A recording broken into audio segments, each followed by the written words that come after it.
Hi friends, అందరూ ఎలా ఉన్నారు? ఇవాళ వీడియోలో వచ్చేసరికి ఏపీ ఫీజ్ రింబర్స్మెంట్ 2025, 2020 మనకి ఏవైతే 2023 అనమాట. 2023, 2024కి సంబంధించి ఫీజ్ రింబర్స్మెంట్ యొక్క బకాయిలు అయితే రిలీజ్ చేయబోతున్నారండి.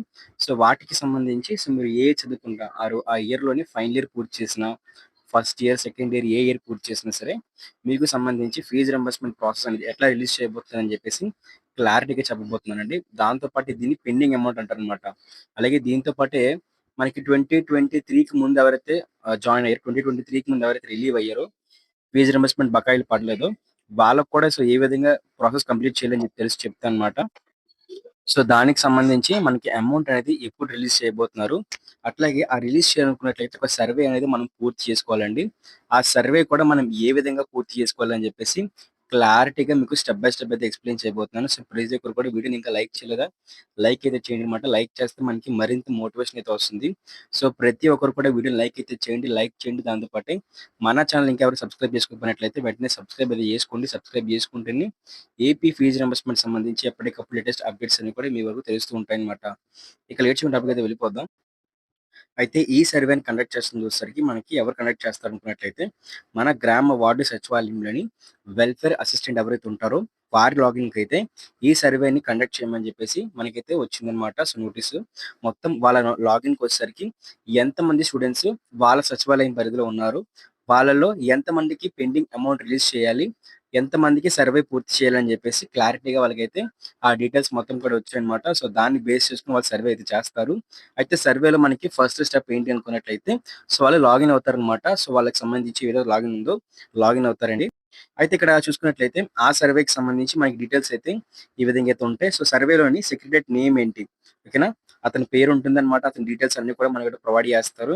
అట్లాగే ఇక్కడ చూసుకున్నట్లయితే సర్వేడ్ కౌంట్ అంటే టోటల్ నెంబర్ ఆఫ్ స్టూడెంట్స్ ఎంతమంది ఉన్నారు, 49 మెంబర్స్ అయితే ఉన్నారు. అలాగే సర్వేడ్ కౌంట్ అంటే ఎంతమందికి సర్వే పూర్తయింది, ఇట్స్ 0 మెంబర్స్ అయితే ఉన్నారనమాట. నాట్ సర్వేడ్ కౌంట్ అని చెప్పేసి 49 మెంబర్స్ అయితే ఇంకా సర్వే ఎవరికి పూర్తి అవ్వదు కాబట్టి సో ఇక్కడ నాట్ సర్వేడ్ కౌంట్ మీద క్లిక్ చేస్తే, ఆ ఆప్షన్ క్లిక్ చేస్తే సర్వే ఎవరెవరికి చేయాలని చెప్పేసి క్లారిటీగా డీటెయిల్స్ అయితే వస్తాయన్నమాట.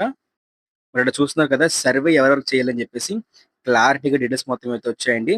ఇక్కడ సర్వే ఎవరికి చేయాలి, దాంతోపాటు ఆ సర్వేకి సంబంధించి సో స్టూడెంట్ నేమ్ ఏంటి, స్టూడెంట్ ఫాదర్ నేమ్ ఏంటి, స్టూడెంట్ ఏం చదువుకుంటున్నారు, స్టూడెంట్ యొక్క ఇయర్, ఏ ఇయర్, ఫస్ట్ ఇయరా, సెకండ్ ఇయరా అని చెప్పేసి అయితే ఉంటుందన్నమాట.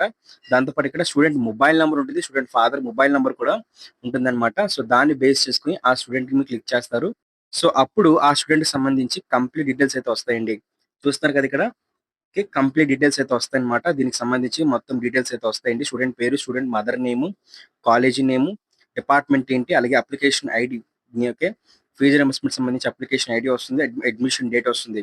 అన్నిటికన్నా ఇంపార్టెంట్ ఏంటి అనుకున్నట్లయితే ఇక్కడ మొత్తం స్టూడెంట్ యొక్క ఫీజు ఎంత, 2023 నుంచి 2024 నుంచి ఆ అకాడమిక్ ఇయర్ లోని స్టూడెంట్ కి సంబంధించి అతను ఎంత ఫీజు పే చేయాలి, 25,000 అమౌంట్ అయితే పే చేయాలి. ఎంత పే చేయలేదు ఇంకా, అమౌంట్ ఎంత రిలీజ్ చేశారు, ఒక విడత అయితే మనకి రిలీజ్ చేశారు. అంటే 6,250 అయితే మాత్రం మనకి రిలీజ్ చేశారండి. ఇంకా ఎంత రిలీజ్ చేయాలి, 18,750 అయితే అతనికి రిలీజ్ చేయాలన్నమాట. ఆ స్టూడెంట్కి అయితే రిలీజ్ చేయాలి. అయితే వాళ్ళు అడిగే సర్వే ఏంటి అనుకున్నట్లయితే సో ఓన్లీ థింగ్ వచ్చేసరికి ఎస్ అయితే ఎస్ అని క్లిక్ చేయండి అంటే పే చేస్తారు. ఓకే, అంటే స్టూడెంట్ కాలేజీకి అమౌంట్ పే చేస్తారంటే ఎస్ క్లిక్ చేయండి. లేదు నో అనుకున్నట్లయితే ఇక్కడ నో అది క్లిక్ చేయండి. అయితే నో క్లిక్ చేసిన తర్వాత మనకి ఆప్షన్లు అయితే ఈ విధంగా అయితే వస్తాయి. అయితే నో క్లిక్ చేస్తే మనకి ఆప్షన్లు అయితే ఈ విధంగా అయితే వస్తాయండి. సో నో క్లిక్ చేశారు కాబట్టి సో ఎందుకు నో, ఓకేనా. ఇక్కడ 3 ఆప్షన్లు అయితే ఉంటాయన్నమాట. ఇక్కడ మనకి నాట్ పేడ్ అన్నమాట. అంటే ఓకే, నాట్ పేడ్ అని చెప్పేసి వదిలేస్తారు. డిస్కంటిన్యూడ్ అనమాట. డిస్కంటిన్యూడ్ అంటే ఏంటి, స్టూడెంట్ డిస్కంటిన్యూ చేసేసారు, ఇంకా స్టూడెంట్ అనేవారు చదువుకోలేదు కాబట్టి సో మధ్యలో చదువు ఆపేశారు కాబట్టి స్టూడెంట్ అయితే అమౌంట్ అయితే పే చేయలేదు. స్టూడెంట్ డెత్ అనమాట. అంటే స్టూడెంట్ చనిపోయారు, చనిపోయిన టైంలో కూడా మనకి ఫీజు పే చేయరు కాబట్టి స్టూడెంట్ డెత్ అని చెప్పేసి అయితే మనం చెప్పడం జరుగుతుంది అనమాట. ఈ విధంగా అయితే మనకు జరుగుతుందండి. సో ఇన్ కేస్ మీరు నాట్ పేడ్ అని సెలెక్ట్ చేసుకుంటే ఆ 3 ఆప్షన్ ఏదో సెలెక్ట్ చేసుకుంటారు. ఆ తర్వాత స్టూడెంట్ డెత్ అయితే మాత్రం స్టూడెంట్ యొక్క ఓకే బయోమెట్రిక్ గా ఐరిస్ గా అడగదనమాట. మదర్ ఒక ఐరిస్ కానీ స్టూడెంట్ అదే మదర్ ఐరిస్ కానీ మదర్ ఫింగర్ ప్రింట్ కానీ అడుగుతారు అనమాట. ఇన్ కేస్ డిస్కంటిన్యూడ్ అయినా లేదా నాట్ పేడ్, అసలు కాలేజీ వాళ్ళకి అమౌంట్ పే చేయలేదు అనుకున్నట్టయితే స్టూడెంట్ కానీ మదర్ కానీ వాళ్ళ సంబంధించి ఐరిస్ అంటే ఐరిస్ వేయొచ్చు.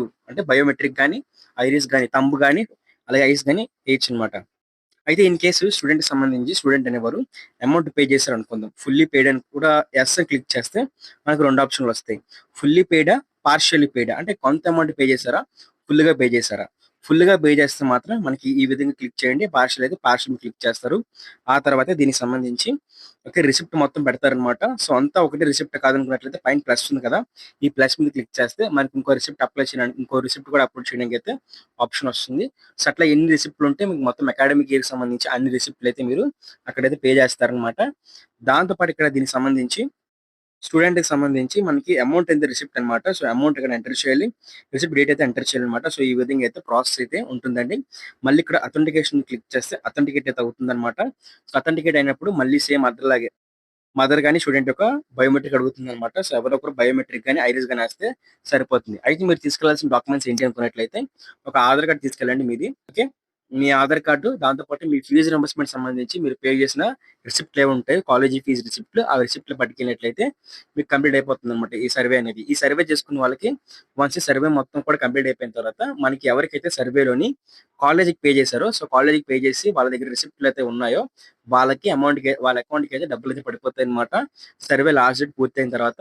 ఇన్ కేస్ మనకి ఈ ఫీజ్ రింబర్స్‌మెంట్ సంబంధించి ఎవరైతే పే చేయలేదో వాళ్ళ పే చేయకపోతే కాలేజ్‌కి అయితే అమౌంట్ అయితే వెళ్ళిపోతుంది. సో, ఈ విధంగా ప్రాసెస్ అయితే ఉంటుంది. సో, ఇదే విధంగా మనకి ఫీజ్ రింబర్స్‌మెంట్ సంబంధించి ఎప్పటికప్పుడు లేటెస్ట్ అప్డేట్స్ కోసం అందరూ కూడా ఛానెల్ ఖచ్చితంగా సబ్స్క్రైబ్ చేసుకోండి. సబ్స్క్రైబ్ చేసి పక్కనే కనిపిస్తున్న గంటలు క్లిక్ చేసి ఆల్ అయితే పెట్టుకోండి. దాంతో పాటే ఇలాంటి చిన్న చిన్న ఇన్ఫర్మేషన్ అంటే ఇప్పుడు చిన్న చిన్న అమౌంట్‌లు ఉంటాయి కదా! సో, చిన్న పెద్ద అమౌంట్ ఏమి మిస్ అవ్వకూడదు అనుకున్నట్లయితే ఖచ్చితంగా అందరూ కూడా మన టెలిగ్రామ్, వాట్సాప్ ఛానెల్‌లో జాయిన్ అయితే అయిపోండి. అక్కడ ప్రతి చిన్న అప్డేట్ కూడా పోస్ట్ చేయడం జరుగుతుందన్నమాట. Thank you friends. Bye. So, అట్లాగే మీకేమైనా డౌట్ ఉన్నా సరే కామెంట్ చేయండి అన్నమాట. సో, కామెంట్ చేస్తే దాన్ని బట్టి నేను నెక్స్ట్